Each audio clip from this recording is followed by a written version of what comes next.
Em nome do Pai, e do Filho e do Espírito Santo. Amém. Fim da leitura da carta encíclica Deus Caritas Est, do Sumo Pontífice Bento XVI, sobre o amor cristão. Conclusão. Ponto 40. Por fim, olhemos para os santos, aqueles que praticaram de forma exemplar a caridade. Penso, de modo especial, em Martinho de Tours, falecido em 397, primeiro soldado, depois monge e bispo. Como se fosse um ícone, ele mostra o valor insubstituível do testemunho individual da caridade. Às portas de Amiens, Martinho partilhara metade do seu manto com um pobre. Durante a noite, apareceu-lhe num sonho o próprio Jesus, trazendo vestido aquele manto para confirmar a perene validade da sentença evangélica. Estava nu e deste-me de vestir. Sempre que fizeste isto a um destes meus irmãos mais pequeninos, a mim mesmo o fizeste. Mateus capítulo 25, versículo 36 e 40. Mas, na história da Igreja, quantos outros testemunhos de caridade podem ser citados?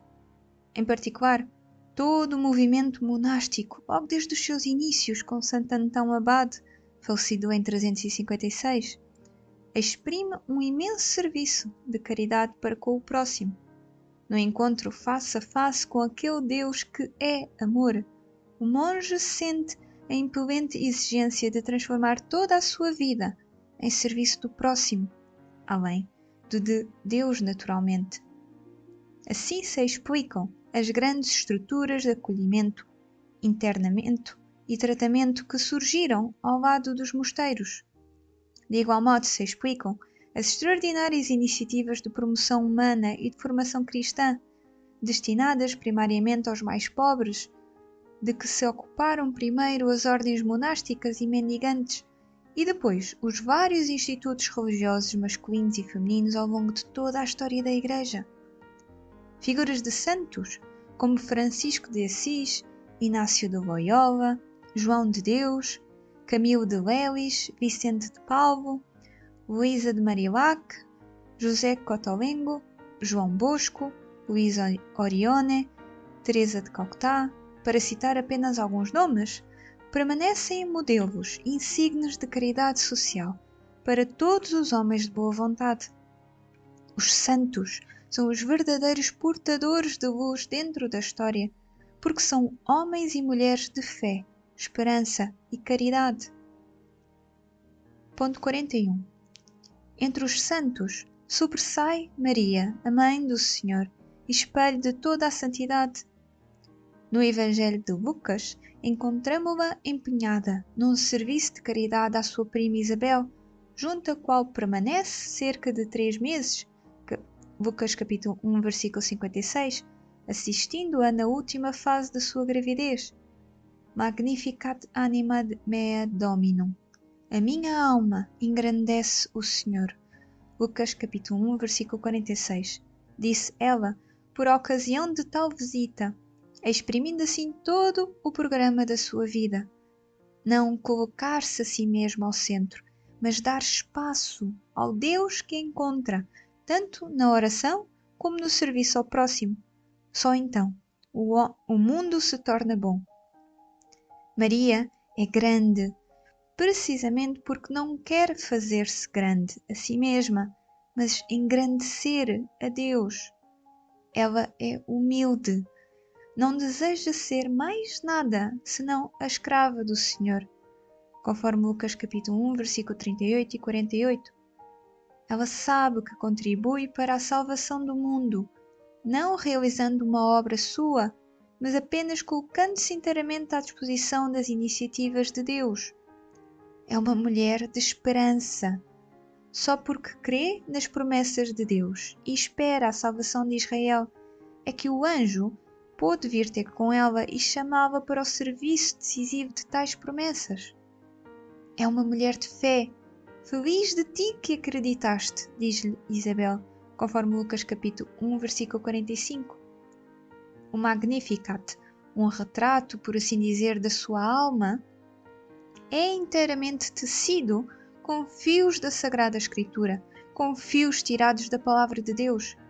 Desta maneira se manifesta que ela se sente verdadeiramente em casa na Palavra de Deus. Dela sai e a ela volta com naturalidade. Fala e pensa com a Palavra de Deus. Esta torna-se palavra dela e a sua palavra nasce da Palavra de Deus. Além disso, fica assim patente que os seus pensamentos estão em sintonia com os de Deus, que o dela é um querer juntamente com Deus. Vivendo intimamente permeada pela Palavra de Deus, ela pôde tornar-se a mãe da Palavra encarnada. Enfim, Maria é uma mulher que ama. E como poderia ser de outro modo? Enquanto crente que na fé pensa com os pensamentos de Deus e que quer com a vontade de Deus, ela não pode ser senão uma mulher que ama. Isto mesmo o intuímos nós nos gestos silenciosos que nos referem os relatos evangélicos da infância. Vemo-lo na delicadeza com que, em Caná, se dá conta da necessidade em que se acham os esposos e apresenta-a a Jesus. Vemo-lo na humildade com que ela aceita ser transcurada no período da vida pública de Jesus, sabendo que o filho deve fundar uma nova família e que a hora da mãe chegará apenas no momento da cruz, que será a verdadeira hora de Jesus, conforme João capítulo 2, versículo 4 e capítulo 13, versículo 1. Então, quando os discípulos tiverem fugido, Maria permanecerá junto da cruz, conforme João capítulo 19, versículo 25 a 27. E mais tarde, na hora de Pentecostes, serão eles a juntar-se ao redor dela, à espera do Espírito Santo, conforme Atos capítulo 1, versículo 14. Ponto 42. À vida dos santos não pertence somente a sua biografia terrena, mas também o seu viver e agir em Deus depois da morte. Nos santos torna-se óbvio como quem caminha para Deus não se afasta dos homens, antes pelo contrário, torna-se-lhes verdadeiramente vizinho. Em ninguém vemos melhor isto do que em Maria. A palavra do crucificado ao discípulo, a João, e através dele a todos os discípulos de Jesus, eis aí a tua mãe, João capítulo 19, versículo 27, torna-se sempre de novo verdadeira no decurso das gerações. Maria tornou-se realmente a mãe de todos os crentes. À sua bondade materna, e bem assim à sua pureza e beleza virginal, recorrem os homens de todos os tempos e lugares no mundo, nas suas necessidades e esperanças, nas suas alegrias e sofrimentos, nos seus momentos de solidão, mas também na partilha comunitária. E sempre experimentam o benefício da sua bondade, o amor inexaurível que ela exala do fundo do seu coração. Os testemunhos de gratidão, tributados a ela em todos os continentes e culturas, são o reconhecimento daquele amor puro que não se busca a si próprio, mas quer simplesmente o bem. A devoção dos fiéis mostra, ao mesmo tempo, a infalível intuição de como um tal amor é possível. É-o graças à mais íntima união com Deus, em virtude da qual se fica totalmente permeado por Ele. Condição esta que permite a quem bebeu na fonte do amor de Deus tornar-se ele próprio uma fonte da qual jorram rios de água viva. João capítulo 7, versículo 38. Maria, Virgem e Mãe, mostra-nos o que é o amor e de onde este tem a sua origem e recebe incessantemente a sua força. A ela confiamos a Igreja e a sua missão ao serviço do amor. Santa Maria, Mãe de Deus, vós destes ao mundo a luz verdadeira, Jesus, vosso Filho, Filho de Deus.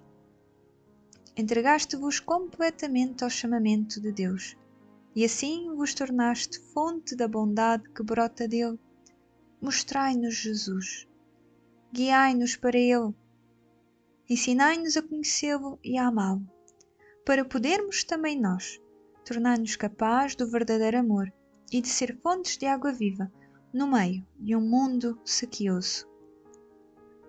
dado em Roma, junto de São Pedro, no dia 25 de dezembro, solenidade do Natal do Senhor, de 2005, primeiro ano do meu pontificado. Papa Bento XVI.